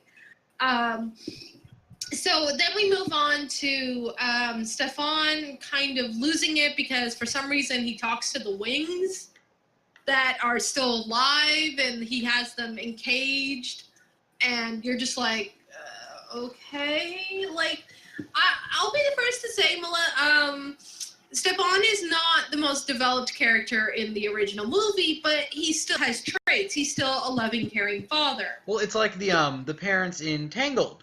You know, obviously the king and queen weren't highly characterized outside of a few scenes. Hell, they didn't have any lines. But, you know, you could still tell that they were loving parents. You didn't need to have them be super developed. Exactly. They were still loving parents. They still cared for each other. They still loved each other. But for some reason, Stefan and like I think like the throne room was actually the last time we saw Mother. I think like they killed her off screen. Probably. I forget. I haven't watched it ever. I honestly watched it like twice before I was just like, never again. Angelina Jolie shanked her in between takes, so Yeah, she couldn't. and so we moved to the three fairies taking Aurora away, but in this movie they're tiny little imp-like creatures rather than. And they're like a whole bunch of like flora, whiny, like bratty, like. Yeah, no, for some reason, because they need to establish Maleficent as the good character, they have to dumb down three of the most arguably kindly, good-hearted elderly characters in Disney. They're absolutely horrid to each other. They yank on each other's hair. They yell at each other. They throw things at each other. Gone is the banter between Flora and Merryweather? Oh, Merryweather. Yeah, Yeah. Merryweather. Gone is the banter between them. Flora is just a bossy, bratty person who is Umbridge. The woman who played Umbridge in Harry Potter is Flora. Oh, and, wonderful. It's essentially just bratty Umbridge beating up on the other two, and so for some reason, it makes absolutely no sense for them to even have Aurora hidden away because Maleficent already knows where she is. And in fact, Maleficent is the only reason why Aurora didn't die at like 1 year old. Yeah. The three fairies are just beating up on each other, and Aurora is about to fall off a cliff, and Maleficent saves her and her crow, which we will get to because he's another hugely annoying aspect of this. Kind of looks at her and she's all, shut up. And you're just sitting there like, oh, you've just reconned the entire plot of the original movie. Now Aurora is only alive because Maleficent saved her. Maleficent is more of a guardian than the fairies in the movie. Exactly. And that's just... Yeah, actually, Maleficent is the only reason why why Aurora hasn't died of hunger or anything. Maleficent is the one feeding her, taking care of her, because like the baby will start screaming at some points, and the fairies are like, "Oh, make it stop!" And you're just like, "Oh my God, what have you done to these poor women? These were some of the like absolute like even in Kingdom Hearts, they are the guardians of power. They give Sora power in Kingdom Hearts, and it's just like, why would you do this to these perfect characters?" And like Aurora grows up and she meets with Maleficent and tells her that she always knew that she was there because Maleficent is the one that saved her life numerous times, and you're just like, oh my God, why? What is going on? So let's go to the other hugely annoying aspect, the Crow, who is now a humanoid man. I'm not sure if he was supposed to be a love interest of Maleficent or what, but the Crow is now like a dude. But the fact that you even have to ask that question is bad enough. Yeah, the fact that you have to go, is he supposed to be a love interest? Why is he a human? Why is he able to transform? What is going on? Like, why are you adding elements on top of elements we don't even understand? So he watches over Aurora, and at one point Aurora gets into the forest. They play around. None of the fey creatures seem remotely annoyed by Maleficent. And then we establish Aurora going back to her father, and her father, who's lost his mind because of the stupid wings and whatnot. Total Saturday morning cartoon villain. Oh, before I forget, King Herbert is not even in the movie at all. He gets a line from his son, and that's it.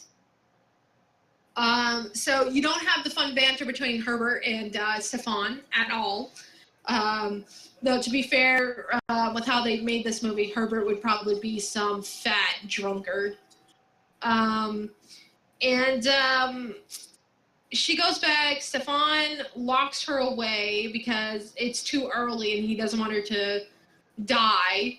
And Maleficent goes to save her by bringing dumb shit Prince along.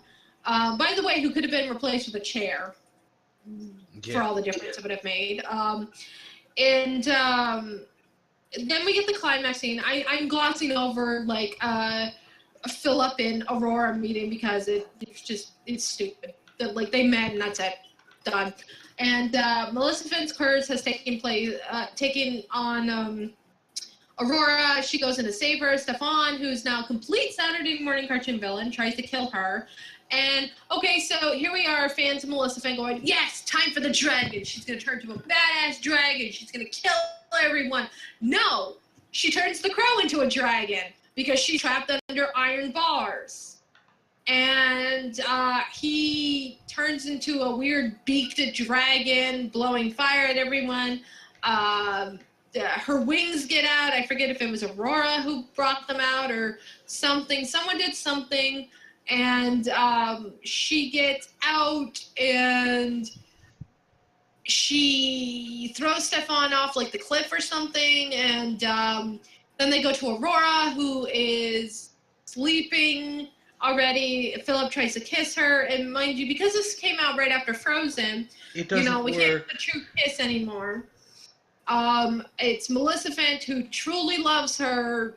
She gives her a motherly kiss on the forehead to prove that her love was the greatest of all. Yep, and that's how it opens, and like it ends with the narrator saying that she was Aurora, and that this is the real story. And I'm like, oh my god, why? So it was so bad. There's so many elements of this movie that do not work because they gave Angelina Jolie creative control, and because she doesn't understand how characters work. You have the three fairies becoming blundering idiots. Just to make Maleficent look good. Just to make her look good. You have the defining plot point of the movie being completely annihilated because Maleficent's the only reason why Aurora lived, despite the fact that it's very much established in the original movie that the reason why Maleficent couldn't find Aurora is because her idiot goblins were looking for a baby in a cradle for 18 years. Yeah. Like, we've established that Maleficent was just biding her time, and her dumb shit goblins are like, we searched all of the cribs, and she's like, you imbeciles, and it's one of the most defining moments because it shows just how little she actually gives a crap. Like, she was willing to just bide her time for 18 years because in her mind, it doesn't matter if they find her or not. She's still going to die when she's 18. Yeah. Or was it 16? I forget. No, I think it was her 18th birthday. It was that she'll fall into an eternal slumber. Yeah. So we have that, and it just did not work because this movie, it takes away all of the elements. You know, like a lot of people say that Aurora is one of the weaker original princesses. Honestly, I'll be frank, the weakest of the original princesses was Snow White. Yeah. Snow White was the weakest. You know, like if you look at the facts, Snow White was the only one that was kind of waiting around for somebody to save her. The Seven Dwarfs had to take care of her essentially.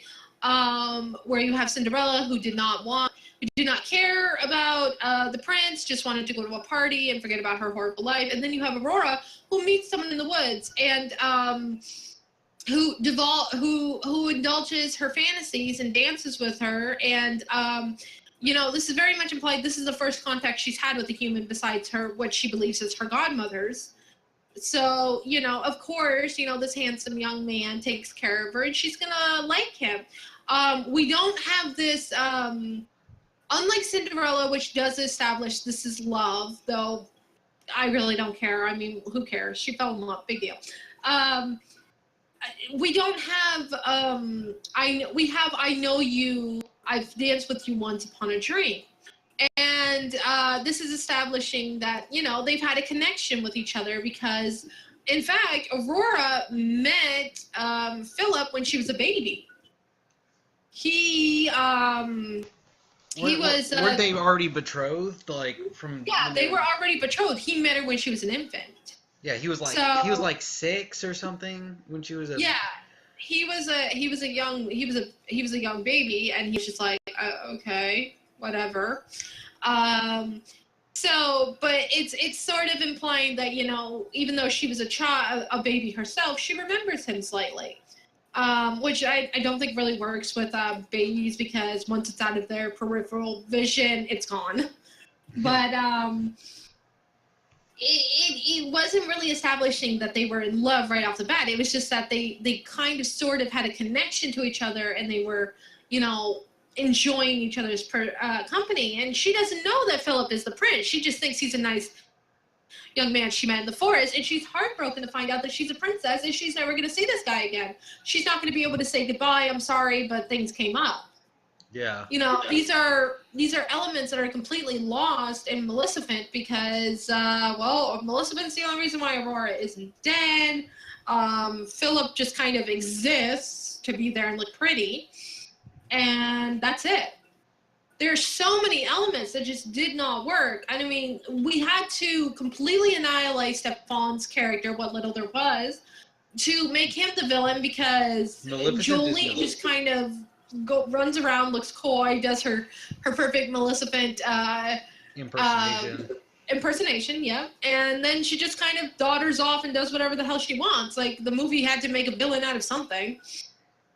And, which you didn't need, because, you know, Maleficent just doesn't care. Like, yeah, she sends the crow out in the original movie because he's her last hope, but it's more of the sense of her idiot goblins fucked it up, and she wants to find the girl because it's still going to happen. I always got the feeling that it was still going to happen, but Maleficent wanted to be there to watch it herself.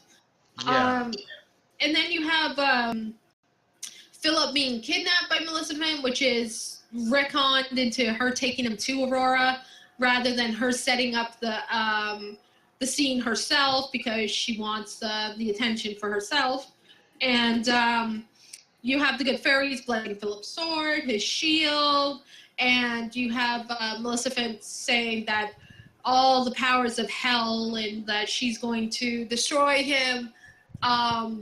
You know, we have all of these wonderful elements that just work so much better in the original, like, you know, like Herbert's stunned reaction when Philip comes down the stairs with Aurora because he was certain his son was after some servant girl. And he's just like, what? Like, he's just freaking out. Like, you can just tell this man is like, what? You know, we don't have that. We have Aurora smiling sillily in the forest. And Maleficent just being a good person now because maybe we should just call her Happy Sit. Because that made more sense than her actual name. Yeah. And by far, I believe that Maleficent was probably the worst of the Disney princess remakes. Oh, definitely. Oh, yeah. There's so many plot holes. I mean, I'll be honest. I think Snow White and the Huntsman had less plot holes in this movie. As much as I hate to admit it, you're right. That movie was mostly just really, really boring. Yeah, it was mostly really boring, but it was still pretty to look at. You know, Charlize Theron was the evil queen. Yeah, I mean, her character was flat and boring as hell, but at least Charlize Theron can act. Yeah, she was evil. You know, like, you have this woman who literally killed just to have the beauty she has. You know, and then we have Maleficent. Joe, I smiled coyly, and I'm going to fuck off now, bye. It just did not work at all. Like, honestly, the only move, since she's technically seen as a princess anyway, the only remakes that I think worked in their favor were the Alice in Wonderland ones. This is due to the fact that, and rather than have it Alice going to Wonderland, it's a return to Wonderland. Yeah, I mean, I honestly hate those movies, and with a fiery passion, because I think they're really dumb. At least they were trying to do something different, even if... Yeah, they were trying to make a different element, you know, like, are they silly? Are they dumb? Yes, but, you know, you can still sit there and watch it. Like, it's not gonna, you're not gonna be groaning every 5 seconds with them. that. You know, like Johnny Depp is his usual silly self. Johnny Depp is not playing the Hatter. He's just playing Johnny Depp like he does in every single movie. Yeah, I mean, without a doubt, my favorite role for him will forever be Captain Jack. He's just perfect. I'll agree with that. But retconning the Hatter into like this kind of silly, colorful character, it worked for what they were trying for. It worked. Introducing the White Queen worked, though it kind of sort of fell flat because you obviously have the Queen of Hearts rather than the Red Queen, which in Alice in Wonderland are two different characters. But don't tell Tim Burton. Yeah, Tim Burton. Every now and then Tim Burton does well, and then he falls back on his butt.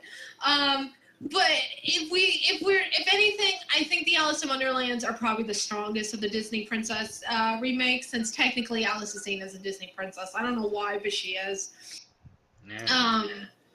They are probably the strongest, and this is due to the fact that rather than reconning the entire original story, it's a new story. She's returning to Wonderland. You have the ability to have her do other things, like she's not just Alice. She's an adult. She doesn't remember anything, so you can still kind of reintroduce this new Wonderland, but then say, oh, hey, look, she just forgot, which it kind of fits, because if I was Alice's age, I'd probably chalk up that to a lucid dream. Yeah. So, it worked. So, by far, and because of the success of that is why we got, Maleficent, Cinderella, and Beauty and the Beast. And now we're going to be getting Lion King, which I don't know how they're going to do, because I'm like, is it all going to be computer generated, or are they going to be humans? Because if you're just going to computer generate this, why would you remake it in the first place? Yeah, and then Mulan is, oh my gosh, it just sounds like it's going to be a horrible... They did announce that there is going to be music in it, though. They are putting music back in. Why would you remove it? It has some of the most iconic songs in Disney history. Yeah, I don't know. It's weird. I feel like they don't know. Honestly, that's for me, honestly, because I think they can just show the money, they don't care. I honestly feel like these movies, because they're going to make back their money no matter what. They're Disney. They're going to make it back. Yeah. But I always feel like these are giant just marketings. Hey, buy our old shit because that's better. Here, just buy the original. It's better. Yeah. They're just going to look for an excuse to repackage it. I think they're doing it in Aladdin, but they're very apprehensive about it because of Robin Williams' passing. May he rest in peace. And please don't stomp on Aladdin. I love that movie.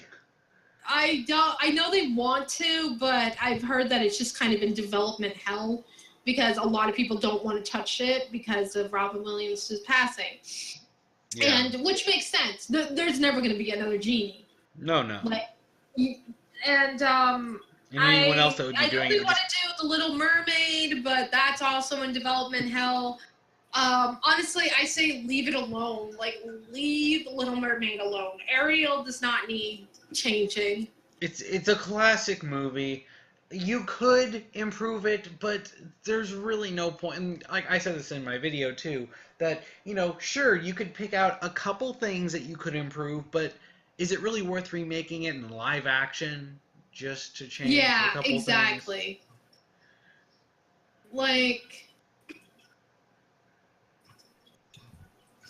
It's just, it doesn't make any sense. Why are you going to push this back? Why are you going to... It's weird. It's weird. I don't know. I don't understand it. But... It's just poorly thought out.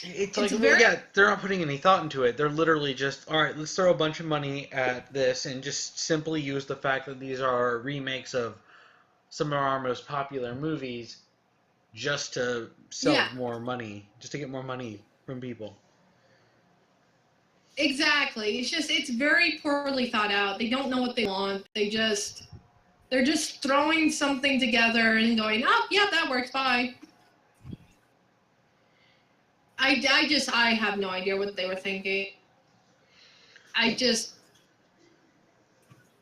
don't know. Like, it's so poorly thought out. Like, all of these movies, like, you have Maleficent, which is using a character whose name literally means malice and making her the good person. You have Beauty and the Beast, which is just a shot-by-shot remake But with, like, worse. dumb elements. And then you have Cinderella, which doesn't know what movie it wants to be. It's sad, like it's sad that the Tim Burton's Alice in Wonderland is the strongest of the Disney princess remakes, because they at least understood at the time that they could not retcon the story. You can't recreate it. It's such an absurd and abstract movie. I mean, it's Alice in Wonderland, for Pete's sake. But, like, you can't just make a live-action version of that without making it literally just a CGI fest. Well, okay, yeah, the Tim Burton movie was anyway, but... Yeah, and it works.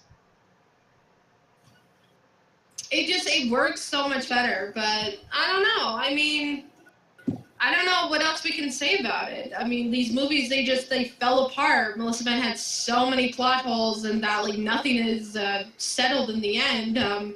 For some reason, the fairies, they like humans now, and it's like... Because reasons. Okay. Reasons! You have Cinderella, which just does not work because, they're trying to set her up as a strong, independent character. And then toward the end, she doesn't even save herself. She just sits in her window and sings. And because the animals open the window, she gets hurt. And then you have... You have Beauty and the Beast, which is just people acting around Emma Watson. And Emma Watson's own political agenda. Oh, yeah, without a doubt. I mean, it doesn't make any sense. Well, you have these actors who think that just because they're in movies means they can make movies. Yeah. Exactly. It's just dumb stuff. Like, it makes no sense. No. But I think that pretty much wraps it up. I think that's pretty much all we can say about these movies. And yeah, we've been talking for quite a while about this. Yeah, I mean, I'm guessing that we're probably gonna get another. I don't know what else is coming on. I know that the next Wreck-It Ralph is coming. That was moved up to next year, I think. Which yeah. I'm not too against. Wreck-It Ralph was pretty cool. I think a sequel could work well. Yeah, I'm just a little, like, concerned that it's just going to be a mediocre sequel to a pretty decent movie. I mean, well, Pixar's pretty decent. Isn't it Pixar? No, that's Disney Studios. Oh, okay. Well, I mean, I know they wanted to give Mario a bigger role because they paid Nintendo for the privilege, and then they never could utilize him. Yeah, I'll see how that is. Yeah. Did you know Sora was in the original? I did not.